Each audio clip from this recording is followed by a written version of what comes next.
Sorry kuti asenda kudzosera kumasure asi tsamba yakanyorwa naJah Prayzah yakareba kumudarika boy guys kunyorera Sir Wicknel achita kunge ari kunanzva nhingirikini atizotaura mazita uko Sir Wicknel vakapa mudzimai wavakanyadzisa kuvictoria falls 5,000 vachinge vamunyima $100. Welcome back to the channel. Please don't forget to like and subscribe. So guys, katipinde mnyaya yedu. Jah Prayzah wanyora tsamba yakanze makasikwa muine ruoko rwakatambanuka, ruoko runoraramisa nherera, shirikadzi nevanotambura. Kumberi kwenyu hakuna mutorwa, kune vana vaMwari. Naizvozvo muri chikomborero chenyika ino, nekuti hatisakamboona rudo rwakakura kudaro. Zvenyu zvikomborero zvamunopiwa nedenga, zvamunobudira ziya mega, zvamunonyengeterera nekutsanyira, ndizvo zvamunogovana nevamwe. Munenge rwizi rwakakura, runoti rukazarisa, runopfachukira, ruchipa mvura kune dzimwe nzizi. Kunge muti unoti kana warembera nemichero, unodonedza mimwe kuti iraramise mhuka, shiri nevanhu. Zvipo zvamunopa zvinouya vanogamuchira vakarivara semvura yaMwari inoerekana yadopotsa. Tokandira zvedu mbesa muvhu. Zita renyu harina kusimudzwa nekutuka, kushora kana kutsondoresa mweya yevamwe. Vanokuzivai nekupa. Kunge kupa kwemukomana Scott kupa kusina magumo, kunge chitubu chisingapwi. Munoti zvikomborero zvaizotadza kuwanda here nemwoyo yevazhinji yamunofadza. Munoti maizotadza kuvengwa here nevasingadi chakanaka kana kuita kwenyu kwakanakisa sekudaro. Munoti kana iye Mwari pachake anotadza kuita manyemwe ekuwedzera zvikomborero pamusoro pezvimwe. Ruremekedzo rwedu tinokupai, chiremerera chenyu chichagara pazita renyu zvachose. Maitiro enyu anowedzera mbiri yekunaka kwaMwari. Chose chamunoronga nenjere dzenyu ngachibudirire. Wedzerwai uchenjeri nekuti hunovandudza pfuma, kubatanidza nekuyaranisa. Utano hwenyu ngahuchengetedzwe nekuti ndiyo pfuma yekutanga. Rambai muchipukuta misodzi yevanhu nekuti izvodzo yamakapiwa. Happy New Year kwamuri mukoma Sir Wicknel. So guys, ndo tsamba yanyorwa naJah Prayzah sezvamangozvinzwirawo. Mukomana ari kuita kuvanyadzisa chaiko sezita rake. Wabva wamenshena zvakare naScott kupa, hachizivi kuti kuna Scott uko uri kuda kuvakirwa yake stadium here. Okay guys, tiri kuda kuti tingotarisa patsamba iyi. Hanzi ruoko rwavo ruri kuraramisa nherera, shirikadzi nevanotambura.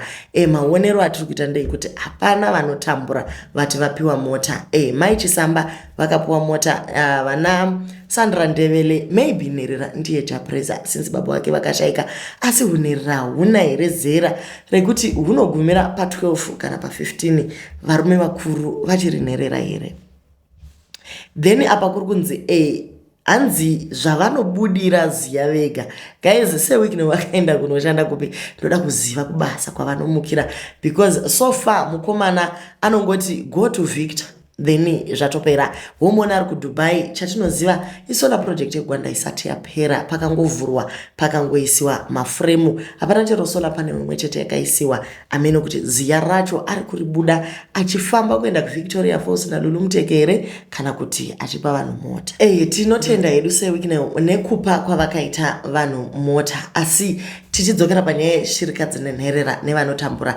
Dai kuchinzi Sir Wicknel vane foundation yekuti vanoendisawo vana kuzvikoro, chero kubhadhara zvegovernment school, chero kuita vekuendisawo kumauniversity sezvaingoitwa naPresident Mugabe scholarship or something like that. Asi munhu anoita zvekutopa vanhu mota. Handizivi hangu guys kuti ndiko here kuita moyo wakanaka. Topinda mucomment section samazuva ese vamunetsi vati aiwa I wish JP kuti vangovaone few minutes dzekuverenga macomments, because zvavari kutaura izvi vanoziva here impact yazvo. Pane vakawanda vanhu vari muzvipatara vari kutotengeswa masurgical blades kuti vagone kuwana rubatsiro. Vanotenga kubva kutsono, kusirinji kuenda kune zvese, asi kuri kunzi mota ndokurera nherera. Saka vanhu muri kuti iko muri kuda kuti arambe mota here kana mari yaanenge apiwa yeJah Prayzah nawe uwisha, kana kuti muri kuti asatende Sir Wicknel because vanosapota ZANU-PF.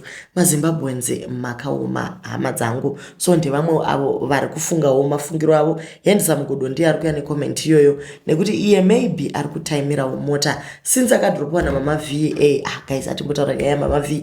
muri kuziva here kuti December uno vakaita $38,000 guys. Aiwa musikana mukomana sikana mama V vari kushanda.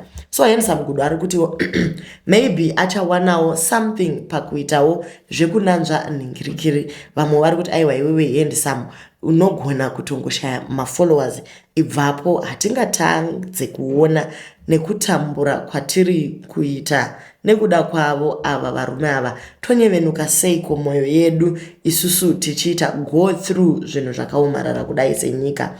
Yes, the above poem could be converted into lyrics specifically dedicated to Sir Wicknel, accompanied by a video. Turikutenda nyanduri wagwizi. So vamwe vari kufarawo nezvaitwa nawagwizi kuti ndiye ega munhu onyora malyrics akawanda kudaro, kana tinonzi poem. Tichaona video very soon richiitigwa meno, this time rikuti Victoria Falls rekutenda. Ndofunga maartists anouya nezvimota zvavo vachiimba se wiki imikana inenge ichiikonzi yacho. Chiregai tirege kutaura nyaya nziyo, topinda munyaya yedu yekuvictoria Falls. Pana mai vakamanyira Sir Wicknel paairport ndokubva Sir Wicknel vapa vamwe $100, asi pavakasvika pana mai ava vapo vati aiwa muri kundishungurudza, handisina mari. Ndokutora briki ravo $100 ndokuripetera muhomwe ndokufamba naLulu Muteke vachienda kuprivate jet kwavo.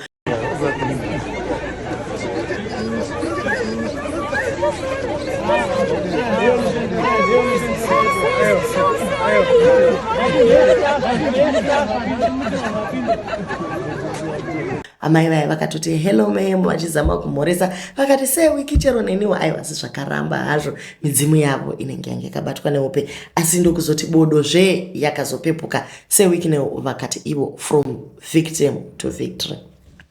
My attention has been drawn to the unfortunate criticism directed at the woman in the video circulating on social media, who did not receive $100 like other airport staff during my recent visit to Victoria Falls.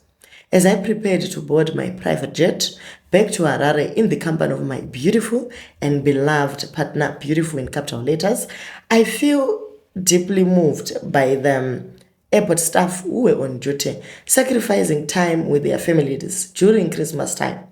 Out of gratitude and compassion, I decided to bless the staff wearing green reflective vests with $100 each as a small token of appreciation. Unfortunately, this kind gesture was misunderstood, and other non-staff members, including the woman in question, began to join, leading to the regrettable incident. In the video, one of the women mistakenly received $100 before I realized the group included non-airport employees. When I stopped giving out the money, the woman in pink top and blue jeans was unfortunately left out, despite making frantic requests to also get the US dollar. This incident has regrettably subjected her to online ridicule and derogatory comments. I personally don't know this woman, but I wish to extend my heartfelt apology for the public embarrassment she has endured, as well as to her family and husband if she's married. I understand her actions. I would have done exactly the same thing if I saw a millionaire giving money in that context. This woman simply decided to seize the opportunity out of hope and necessity.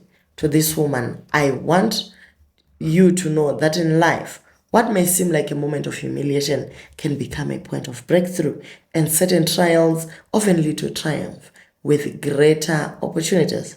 As a small gesture of goodwill and token of apology for the unfortunate incident, please urgently contact my lawyer, Mr. Skumbuzo Mpofu of Munangate and Associates, and collect $5,000 cash for the reputational damage this incident has caused.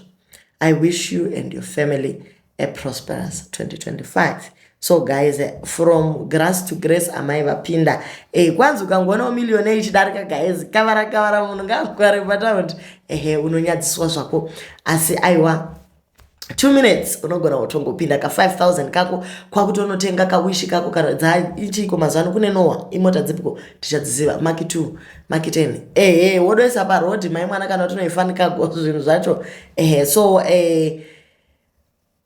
atizivi kuti kupa uku zvatanga zvambotaurwa naJah Prayzah kuti muti unenge warembera wobva wapa kune vamwe, but tiri kuona cloud yakanyanyisa kuri kunzi Sir Wicknel dei vaida kumupa $100 akamupa musi woyo, asi zvinoratidza kuti havapi nemoyo, vanopa nekuti vanoda kuti vanhu vati. So I'm going to prove a point. This woman akanyadziswa zvikatonakidzawo guys, akatoenda viral, vanhu vakaseka. Sir Wicknel vachibva varatidza kuti aiwa inini hamungaseki munhu, so ndoda kukuratidzai kuti ndiri mbinga yamashuwa. So kupa kwavo hakusi kupa.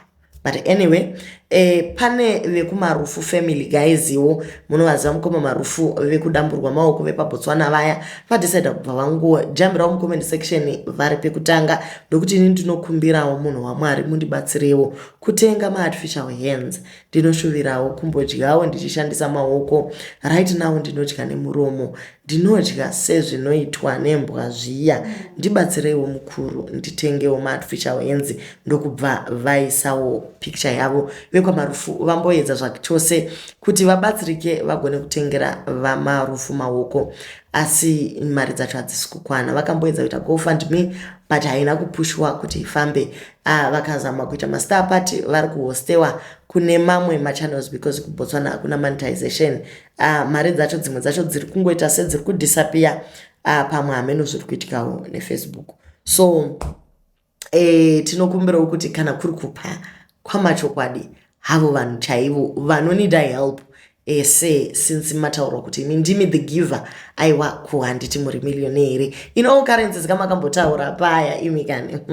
So to this woman, I want you to know that in life what may seem like humiliation has become a point of breakthrough. Pane pamwe patinopinda matrials but ndo kutodzidza chaiko, and in no time the universe smiles at you. Ndo vamwe vari kukomentawo apa, vamwe vakati saka zvamaiseka mucharamba muchiseka here. Imagine starting a new year with 5k, vamwe vari muma10 days avo enzara, vamwe vari muma10 days avo ekutodairwa munamato.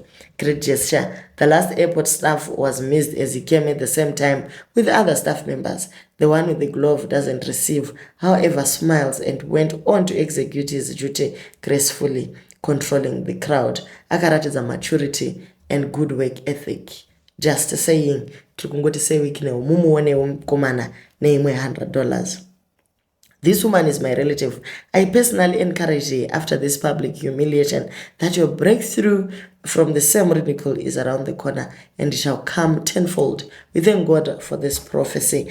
Then comment yedu yekupedzisira guys iri kubva kuna Bosho ati iye Dear Sir Wicknel, I'm deeply touched by your heartfelt apology and generous gesture towards the lady in question. And this kuziva guys kuti naye ashandisawo ChatGPT but aiwasenyika ndiri kuona kuti vanhu vakati dzidzidze. Your willingness to take responsibility and make amends is truly admirable. Your words of encouragement and hope are a powerful reminder that even in moments of humiliation, there is always a potential for triumph. Your kind and compassion are an inspiration to all of us. Thank you for being a shining example of empathy and generosity. May your actions continue to inspire and uplift others.